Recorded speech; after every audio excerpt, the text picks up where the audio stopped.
everyone, and welcome to Thorough Newspaper Analysis, which is brought to you by Losico. So, today we will be discussing one article which is from The Hindu. The title of this article is The Distressed Sale of National Assets is Unwise. Basically, this article tells about as to what do we mean by disinvestment and what are the negative impacts of that we might have to face due to this disinvestment that the government is doing. And interestingly, this article has been written by Mrs. Sonia Gandhi, who is the president of the Indian National Congress, and that is why she really has some good points in this regard. Secondly, we have the news and flash column for a prelims exam. So if you're preparing for CLAT exam 2021 or 22, you can definitely enroll yourself for Project Maverick, which is the CLAT preparation course from Losico, and it is only for rupees 100. The link to this will be available in the description box below. And for more updates and daily live quiz for this preparation on current affairs, you can go and subscribe to our Losico CLAT prep channel. The link is there in the description box as well. So this is the multiple choice question from yesterday's discussion. The theme of World Wildlife Day 2021 is Sustaining All Life on Earth, Forests and Livelihoods, Sustaining People and Planet, Life Below Water, for People and Planet, or none of the above. You can write down your answer in the comment section below. This is the descriptive question of the day. What do you understand by privatization? Critically examine the policy of privatization of PSUs, which are the public sector undertakings in India. So, as per the writer, who is Mrs. Sonia Gandhi, the government's intent to privatize public sector undertakings and banks will result in long-term loss. Here, we need to understand two things. Firstly, what do we mean by the public sector undertakings, and what do we mean by privatizing or disinvesting in these public sector undertakings? Basically, those companies that are owned by the government, that means in the public sector. So those are called as the public sector undertakings. For example, HAL, which is the Hindustan Aeronautics Limited. For example, SBI, which is the State Bank of India. So that again is a public sector bank. And if we talk about other examples, so we have BSNL, which is Bharat Sanchar Nigam Limited. So all of these are public sector undertakings whose owner is the government. Now, when we talk about the public sector undertakings, as the name itself is suggesting, these are the companies, or these are the platforms, or these are the banks which primarily focus upon the upliftment of the country. And the most important function of the public sector undertakings is that it provides essential commodities and various other services, facilities, and goods to the people, which, and that too at a very affordable price, which otherwise the companies that are in private sector might not be willing to provide, because they might not have good results or good monetary benefit out of it. For example, let's take an example of BSNL. So the government provides the BSNL line or the BSNL connection to, it tries to provide it even in the remotest of the areas. But when it comes to the private sector, let's say maybe Reliance or Airtel, etc., if at all it would have it would think about putting up or bringing these remote areas in their ambit, they will have to do a lot of investment. They'll have to set up towers, they'll have to set up the entire offices, and also they'll have to set up the cable lines and everything, that is the infrastructure that is required.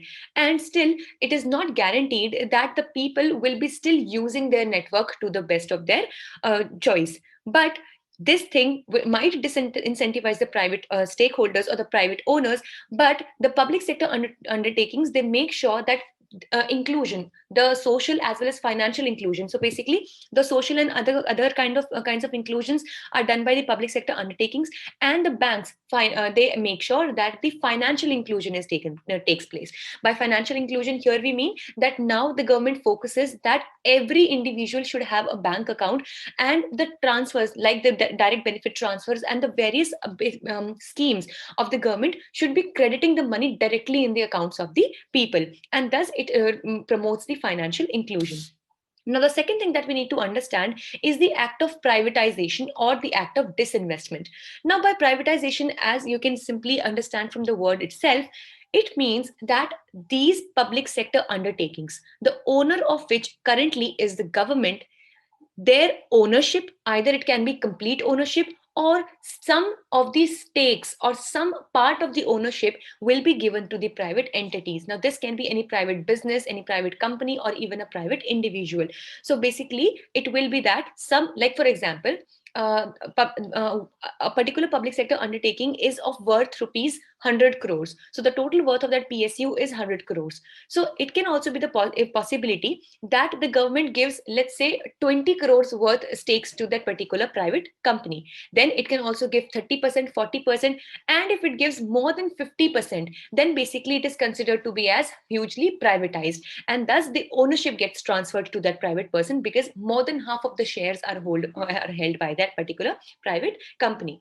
Now here the author says that such intent to privatize at such a fast speed. Now even if we talk about the budget that has been given for the coming year of 21 and 22, there has been a high standard of disinvestment. Now the same thing what we are calling as privatization is also called as disinvestment. So we can use them in many situations interchangeably as well.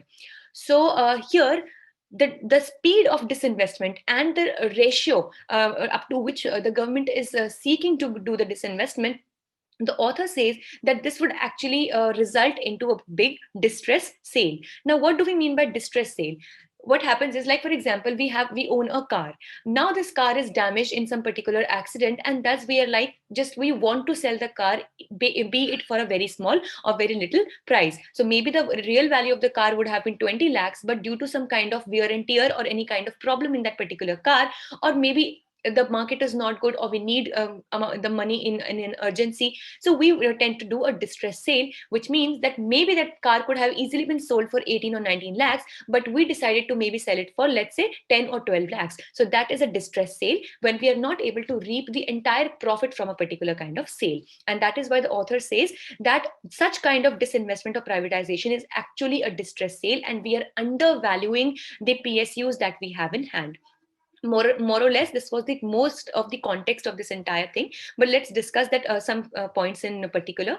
So it says that why it would cause a long-term loss is that privatization would take place instead of disinvestment. So what happens, disinvestment, as I said, that even giving 10% or 20% of shares is disinvestment, but when you give more than 50%, when the ownership gets transferred, it is considered to be as privatization, complete privatization. Because here, if you have just given 10, 20, 30, 40, 45, 46% of the shares, or even 49% of the shares, so that act would be considered to be as disinvestment, and still the owner would be the government. But if you tend to give more than 50% of the shares to that particular private company, that company will be considered to stand privatized.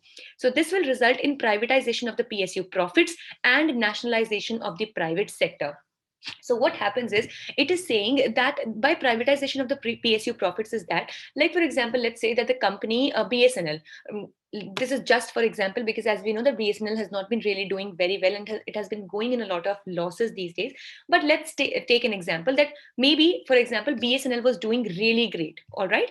So now if BSNL is sold and complete privatization is done, then the profits which earlier were coming in the public sector undertaking will now move to the pocket of this particular private company.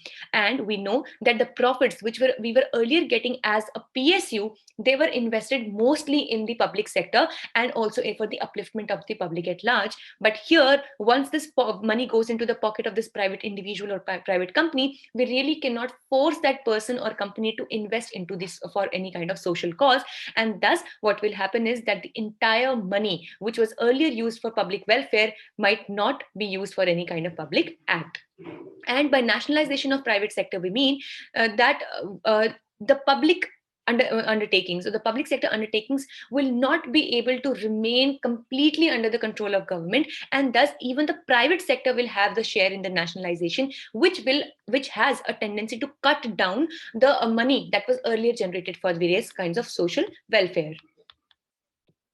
Now, the second point says impact on social justice. Now, this exactly has been derived from this point, that PSUs have historically played an active role in developing backward regions. Like if we talk about the NABARD Bank, if we talk about various other banks, so the primary focus of these banks was to inculcate the people altogether and to ensure social justice. Now, if you like obviously the bank is more towards providing financial justice or the financial inclusion, but definitely it is also one of the forms of social justice, and various other PSUs are important for providing social justice. And if at all we hand over these PSUs in the hands of the private people, then the backward regions might stay away from any kind of development in the coming future. And thus, the PSUs that earlier ensured jobs for Dalits, Adivasis, etc., it might also become a problem to give them, these people, jobs under the private sector. Then the impact on nationalized banks. So if we talk about the banks, like for example, if SBI is privatized, then what would be the impact? These banks play an important role in expanding the financial inclusion to the underbanked. We just discussed that the government is focusing on providing and making sure that every individual coming from any community of the society has a particular bank account, so that entire process can be brought through in a computed manner, and thus better schemes can be percolated and better benefits from the schemes can be percolated and moved towards these people. And also this article mentions that the recent proposal by RBI to allow the corporates to set up banks further deteriorates the position of the public sector banks. We had discussed this in our previous sessions, that the RBI has proposed that the corporates, like for example, let's say example of the Reliance, so they might be allowed in the coming future. So it's currently it's only a proposal, so they might be allowed to set up their own banks. Now can you consider that any such big private company having its own bank, so definitely it will just circulate the money within its own self and will not let the money out to any kind of, or any kind of social welfare, and thus it will further deteriorate the position of the public sector banks. So you can go through these. These are the fallen angels. So some leading PSUs in which the government wants to sell the stakes have lost market value in the past year. Like we have Coal India, Indian Oil Corporation, Bharat Heavy Electricals, Engineers India, Power Grid Corporation. So all of these, they were very highly ranked, but now they have lost their value in the past year due to these steps. With this, let's discuss what do we have for news in flash today.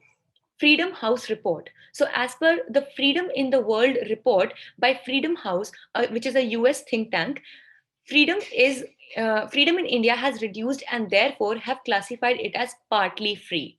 So this is ironical, definitely, because this is really something that we should really think about, because we being the largest democracy of the world and still not being able to give freedom to our citizen is a big problem. So India's score dropped to 67 from 71 in 2020, and in 2021 it is 67. And about the report, it was published since 1973 and assesses the condition of political rights and civil liberties around the world. So this was all for the day. We hope it was a good session for you all. If you wish to download the PDF of today's slides, you can join a Telegram group. The link is there in the description box. Thank you so much.